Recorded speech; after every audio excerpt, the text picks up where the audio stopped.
नमस्कार, आप देख रहे हैं IBC 24। हमारे खास कार्यक्रम सितारे हमारे में आपका स्वागत है। मैं हूं अमृता शर्मा और मेरे साथ स्टूडियो में मौजूद हैं जाने माने ज्योतिषाचार्य पंडित प्रिया शरण त्रिपाठी जी। पंडित जी, आपका स्टूडियो में स्वागत है। धन्यवाद। आज सन्यासियों का श्राद्ध किया जाता है, आज द्वादशी श्राद्ध है और आज हम इसी पर चर्चा करेंगे। लेकिन उससे पहले आपको बता दें कि आपके मन में यदि कोई प्रश्न है तो आप फोन करके हमसे पूछ सकते हैं। हमारा फोन नंबर है 0771-400-8777। कार्यक्रम की शुरुआत में हमेशा की तरह हम अपने दर्शकों से निवेदन करते हैं कि हमें फोन करते समय आप अपनी टीवी की आवाज बंद कर दें। तो आइए सितारे हमारे की शुरुआत करते हैं और सबसे पहले पंडित जी से आज का राहु काल और पंचांग जानते हैं। आइए जानते हैं राहु काल और पंचांग। आज शुभ संवत 2079 शक 1944 सूर्य दक्षिणायन का आश्विन महीने के कृष्ण पक्ष द्वादशी तिथि है और दिन गुरुवार। आज द्वादशी 1:18 तक, आश्लेषा नक्षत्र 2:03 तक। आज चंद्रमा कर्क राशि में होंगे। आज का राहु काल 1:27 से 2:57 तक होगा। बिल्कुल। और इससे पहले हम अपनी चर्चा शुरू करें, आपसे कहना चाहेंगे कि अगर आपको कोई ज्योतिषीय समस्या है तो आप सीधे ज्योतिषी सलाह के लिए पंडित प्रिया शरण त्रिपाठी जी से संपर्क कर सकते हैं।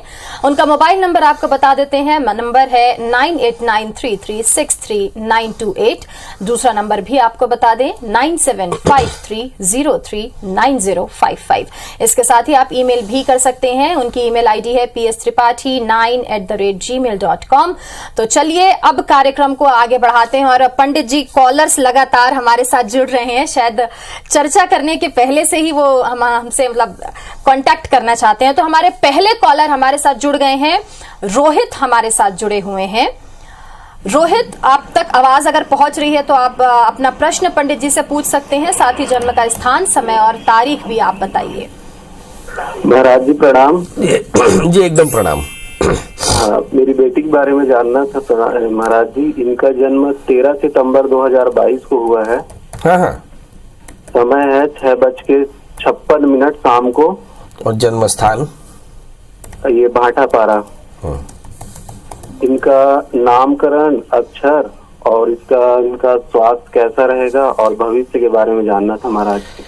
सबसे पहले तो ये जाने, इस बच्ची का जन्म नक्षत्र है अश्विनी। अश्विनी नक्षत्र के तीसरे चरण का जन्म है और इसका जन्माक्षर होगा चो अक्षर से। तो इसका नाम चो अक्षर से रख सकते हैं तो बहुत अच्छा नाम होगा, चौधराइन। और राशि नाम तो चौधराइन रख दें। इसके अलावा आप चो अक्षर से कुछ दूसरा नाम या फिर अ से कुछ दूसरा नाम रख सकते हैं, पर राशि नाम चो अक्षर से रखें। नंबर 1।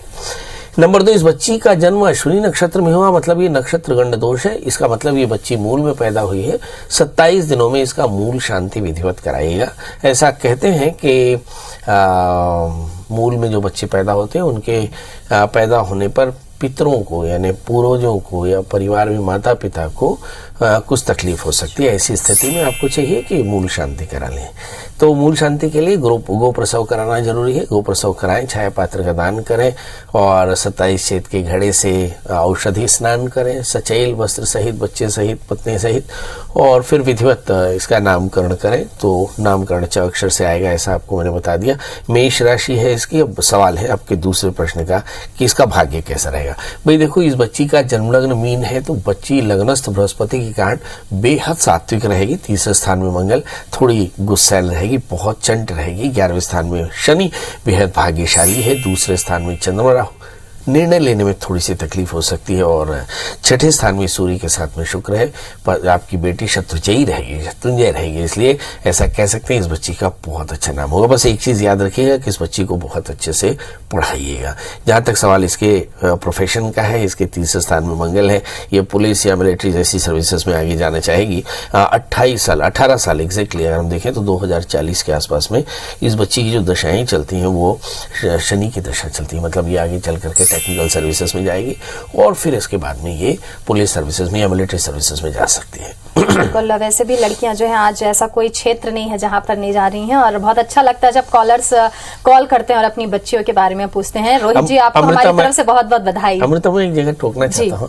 हमारे अभी आपने पंडित जी का नंबर बताया 9893363928 और ये भी बताया कि पंडित जी से बात कर सकते हैं, पर एक छोटी सी शिकायत है। हमारे सारे दर्शक अभी ही इस नंबर पे ट्राई करते हैं। एग्जैक्टली हम अपने दर्शकों को बता दें कि ये नंबर इस वक्त आपके किसी काम का नहीं। जब पंडित जी 11 बजे अपने ऑफिस में बैठेंगे तब ये प्रश्न कर सकते हैं, क्योंकि अभी आपको अगर पंडित जी से बात करना है तो आपको पंडित जी का नंबर डायल करना होगा 0771400877। लैंडलाइन पर अभी आप कॉल करें और मोबाइल में आप बाद में कॉल कर सकते हैं। आगे बढ़ते हैं पंडित जी। हमारे अगले कॉलर मनोज हमारे साथ जुड़े हैं रायपुर से। मनोज जी, आप क्या पूछना चाहते हैं पंडित जी से? अपना प्रश्न पूछिए, साथ ही जन्म का स्थान, समय और तारीख भी बताइए। प्रणाम पंडित जी। प्रणाम। थोड़ा सा अच्छी जगह आके स्पीकर फोन बंद करके बात करिएगा Manoj ji. Date of birth बता दें। हाँ पंडित जी, मेरा लड़का हुआ है मेरे छोटे भाई का, तो हाँ। इनका नामकरण करना था। नाम बताइए, तारीख बताइए। तारीख इनका 18 सितंबर 2022, समय दोपहर का 12:15, दिन रविवार। हाँ, जन्म स्थान नहीं बताया आपने। राजनांदगांव। बहुत अच्छा। आप क्या करते हैं? सर लॉन्ड्री काम करता हूँ। लॉन्ड्री का काम करता हूँ। लॉन्ड्री का काम करते भाई, ये तो बहुत अच्छी बात है। लॉन्ड्री का बिजनेस बहुत अच्छा है। मुझे ऐसा लगता है कि अगर हम देखें तो हर कॉलोनी में एक बड़ी लॉन्ड्री की जरूरत है। चलिए देखते हैं इस बच्चे का नामकरण, है ना। मृगशिरा नक्षत्र का कि चौथे चरण का जन्म है इसका, तो सबसे पहले इसका नाम बता दें। इस बच्चे का मृगशिरा नक्षत्र के चौथे चरण का नाम पड़ेगा की अक्षर से, तो इसका नाम रख दीजिएगा किशन, है ना। बहुत अच्छा नाम है किशन। किशन से ही बना किसान, मतलब किसान मतलब कृष्ण का पुत्र, है ना। तो किशन इसका नाम रखिए, बहुत अच्छा है। कर्षे तिथि कृष्ण, जो संसार को आकृष्ट कर ले वैसा कृष्ण है, तो क्या इसका नाम जैसा होगा वैसा ये भी होगा। निश्चित तौर पे इस बच्चे का जन्मलग्न वृश्चिक है, राशि इसकी मिथुन है, इसके भाग्येश अष्टम स्थान में, जीवन में संघर्ष बहुत, बिल्कुल कृष्ण की तरह। 30 स्थान में शनि बहुत स्वाभिमानी होगा, 11वें स्थान में सूर्य बहुत स्मार्ट होगा, 10वें स्थान में शुक्र। स्थान परिवर्तन होकर के विपरीत स्थान में प्रदेश में जाकर खूब पैसे कमाएगा। 7वें स्थान में मंगल, जब शादी करें तो याद रखें बच्चा मंगली है।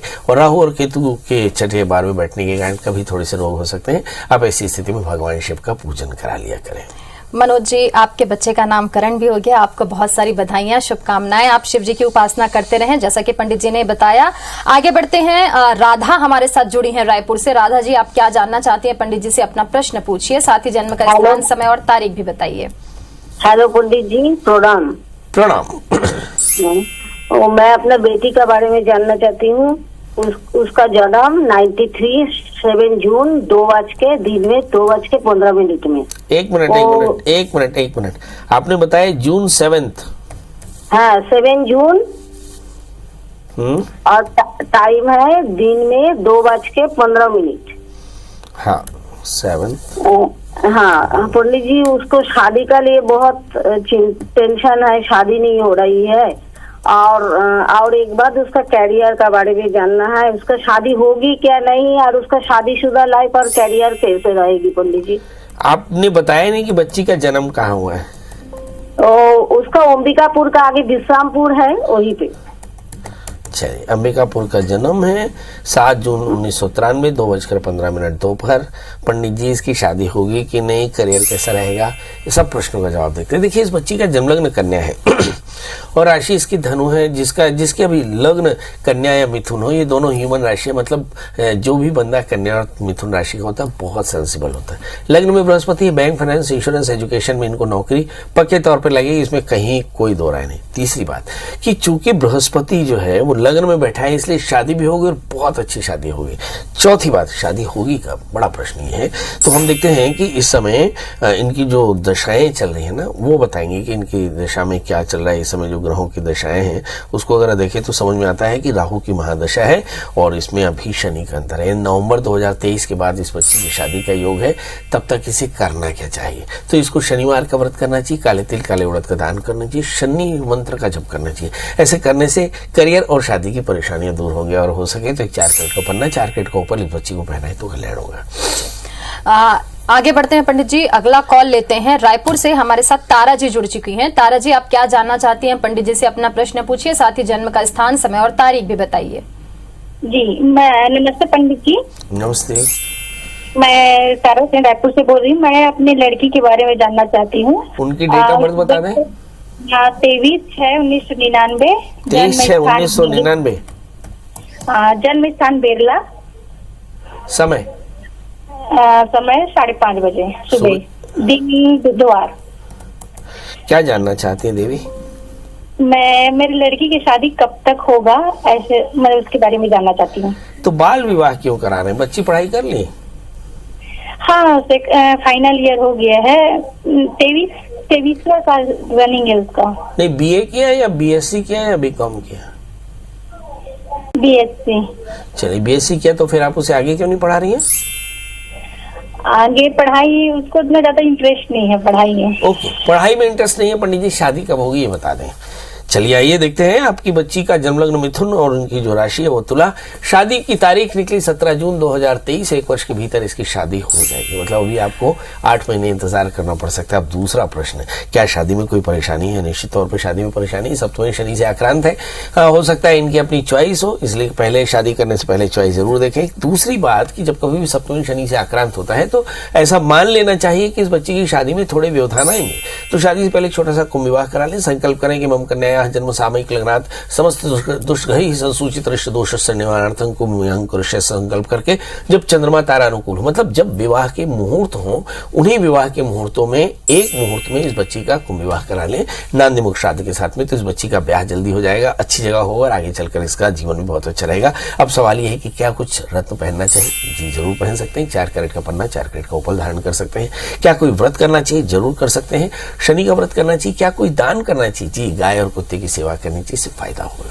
तो तारा जी, गाय और कुत्ते की सेवा आप करते रहे हैं। हम उम्मीद करते हैं कि आपकी समस्या का समाधान जल्द होगा। आगे बढ़ते हैं। कांकेर से राजकुमार हमारे साथ जुड़ चुके हैं। राजकुमार जी, आप अपना प्रश्न पंडित जी से पूछिए, साथ ही जन्म का स्थान, समय और तारीख भी बताइए। पंडित जी प्रणाम। एकदम प्रणाम। बताइए राजकुमार जी। मैं राम कुमार शुक्ला बोल रहा हूँ पंडित जी। राम कुमार जी, बताइए डेट ऑफ बर्थ। 28 अगस्त 1965। 65 जी, 65। अच्छा, और जन्म समय? 7:58 सुबह। बहुत अच्छा। और जन्म स्थान? हाट कर्रा कांकेर। अच्छा, हाट कर्रा। हाँ, क्या करते हैं राम कुमार जी आप? मैं ट्रेवल्स और स्टेशनरी का दुकान है महाराज जी। ट्रेवल्स का और स्टेशनरी का तो बहुत अच्छा काम है। बताइए क्या जानना चाहते हैं? मेरा स्वास्थ्य खराब रहता है। मेरे 2017 में। आप ड्रिंक तो नहीं करते ना? नहीं, ड्रिंक कुछ नहीं करता। हाँ, आपको एक एंजाइटी की परेशानी है। एक्चुअली आपका जन्म लग्न कन्या है, राशि आपकी सिंह है, लग्न में शुक्र है ना, तो cough, sinus, throat infection, dust, smoke, smell से एलर्जी, पेट में कॉन्स्टिपेशन, स्वभाव में एंजाइटी हमेशा रहेगी। इसलिए आप एकदम स्वस्थ कभी नहीं रहेंगे, मगर रह सकते हैं। एक छोटा सा उपाय बताता हूँ। नंबर 1, आप रोज नवार्ण मंत्र का जप करें। बहुत आसान है नवार्ण मंत्र। ओम ऐं ह्रीं क्लीं चामुंडाय विचे। दुर्गा जी की पूजा करें, दुर्गा जी के मंदिर में घी का दिया जलाएं, थोड़ी सी चीनी का दान करते रहें। दूसरी बात यह है कि पहनने के लिए 8 कैरेट का इटालियन मूंगा, 4 कैरेट का पुखराज पहने। तीसरी बात, आप थोड़ा सा ना वर्कआउट करें, मतलब या तो वॉकिंग करें या स्किपिंग, यानी थोड़ा सा रस्सी कूद लें, तो आप देखेंगे आपकी फिटनेस काफी अच्छी होगी। अब आप सोचते होंगे कि आपको परेशानी क्या है? आपको सिर्फ ऑक्सीजन की कमी है। यानी अगर आपका रेस्पिरेशन यानी आपकी सांस लेने वाली प्रक्रिया में ऑक्सीजन थोड़ी सी ज्यादा हो तो आप एकदम स्वस्थ हो जाएंगे। पंडित जी, आपसे जानना चाहेंगे कि शास्त्रों में सन्यास को सर्वोच्च अवस्था माना गया है और सन्यासी निष्काम भाव से प्रभु का स्मरण भी करते हैं। ऐसे में क्या सन्यासियों का भी श्राद्ध किया जाता है, और अगर किया जाता है तो क्यों? इन्हें क्या जरूरत है? देखिए, हमारे 4 प्रकार के सन्यासी होते हैं। हंस, परमहंस, कुटीचक और बहुधक, है ना। 4 प्रकार के सन्यासी होते हैं। अगर ये 4 प्रकार के सन्यासी हों तो इनका तर्पण भी नहीं करना चाहिए, ऐसा शास्त्र में विधान है, इसमें कहीं कोई संशय नहीं है। पर सवाल यह है कि इन 4 प्रकार के सन्यासियों के अलावा कोई सन्यासी हो तो उसका द्वादशी में श्राद्ध करना चाहिए।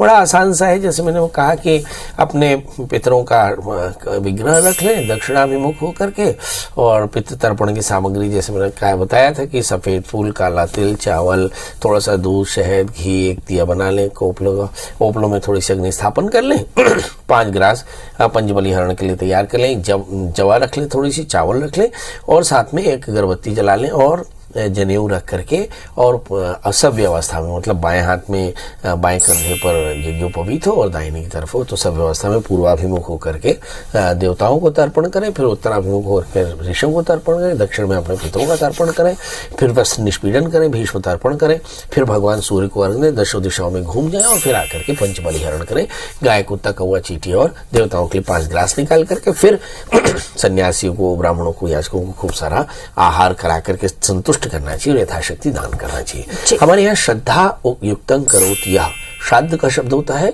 श्रद्धा युक्तं करोति है। आपका एक जो प्रश्न है कि क्या सन्यासियों का श्राद्ध किया जा सकता है, ये हमारी श्रद्धा उनके प्रति है, अन्यथा उन्हें किसी श्राद्ध की आवश्यकता नहीं है जी। पंडित जी, इसी के साथ कॉलर हमारे साथ जुड़ गए हैं। तुलसी जी हमारे साथ जुड़ी हैं तेलंगाना से। तुलसी जी, आप अपना प्रश्न पूछिए, साथ ही जन्म का स्थान, समय और तारीख भी बताइए, और प्रश्न पूछने के पहले आप टीवी की आवाज बंद कर दें। हेलो, नमस्ते गुरुजी। नमस्कार तुलसी जी, बताएं। मेरा 25/8/1982। ये क्या आपकी जन्म पत्री है? हाँ, मेरे ही। जन्म समय बता दें। जन्म समय रात 8:45 बुधवार। जन्म स्थान? मुझे मेरा राशि और मेरा नक्षत्र जानना था। मेरा नहीं, आपका जन्म स्थान कहाँ का है? मेरा जन्म स्थान झारखंड। झारखंड? हाँ, झारखंड तो छोटा सा है। झारखंड में कहाँ? जमशेदपुर। हाँ, जमशेदपुर। ये जमशेदपुर बड़ा शहर है ना, तो पता चलता है। तो आपको राशि और नक्षत्र जानना है। क्यों जानना है राशि और नक्षत्र? क्या करिएगा? राशि अभी तक पता नहीं है, इसी के लिए राशि नक्षत्र। अच्छा, राशि नक्षत्र जानना है। हाँ, मेरा भविष्य भी कैसा रहेगा, क्या है? अच्छा, भविष्य भी जानना है। चलिए आइए देखते हैं। सबसे पहले हम आपको बता दें, आपका जन्म लग्न मेष है। अश्विनी नक्षत्र में अश्विनी नक्षत्र के पहले चरण में आपका मेष लग्न में जन्म हुआ, और आपका जो नक्षत्र है विशाखा नक्षत्र के तीसरे चरण का जन्म है, मतलब आपकी राशि तुला हुई। अब तीसरे स्थान में राहु है, बहुत क्रिएटिव, पढ़ाई में थोड़ी सी परेशानी। सातवें स्थान में मंगल, चंद्रमा, बृहस्पति, पति बड़ा भाग्यशाली, दाम्पत्य जीवन में थोड़े से साउंड के साथ में चीजें बेहतर, और शनि की दशाएं, अब शनि भाग्येश होकर के दशम स्थान में पेट की तकलीफ यानी बदन का दर्द हो सकता है। आपको इस समय जो दशाएं चल रही है, अगर उस पर बात करें तो ऐसा लगता है कि शनि की दशा, मतलब इन दिनों में ऑर्थोपेडिक पेन बहुत ज्यादा है, यानी कमर का दर्द, बदन का दर्द, शोल्डर्स का पेन, या फिर आवात रोग कह सकते हैं। अब सवाल यह है कि इसके बाद केतु की दशाएं चलेंगे। केतु की दशा चलना नवंबर, मतलब आपकी जिंदगी में कुछ बड़ा परिवर्तन आ रहा है। बड़ा परिवर्तन क्या होगा? बहुत पॉजिटिव, यानी कोई घर बदलने वाली है, और उसके बाद आपका नया घर प्रवेश होगा और नए घर में खूब सुखी होंगी। अब एक प्रश्न आएगा मन में, पंडित जी मेरा घर किस दिशा का बनेगा? तो आपका घर पूर्व दिशा का होगा। इतने से ही बात नहीं बनती, आपके घर का जो मुख्य दरवाजा होगा वो राउंड शेप का होगा, और घर का रंग होगा सफेद। ये 3 लक्षणों से युक्त आपका मकान बनने वाला है। जिस दिन आपका मकान बन जाए, गृह प्रवेश हो जाए, तो कॉल करना मत भूलिएगा। और हमारी तरफ से आपको अग्रिम बधाइयां तुलसी जी। तो वक्त हो चला है पंडित जी, आपने जो जानकारी दी उसके लिए आपका बहुत बहुत धन्यवाद। फिलहाल सितारे हमारे में इतना ही। कल फिर आपसे मुलाकात करेंगे, और देश दुनिया की तमाम खबरों के लिए आप देखते रहिए IBC 24। नमस्कार।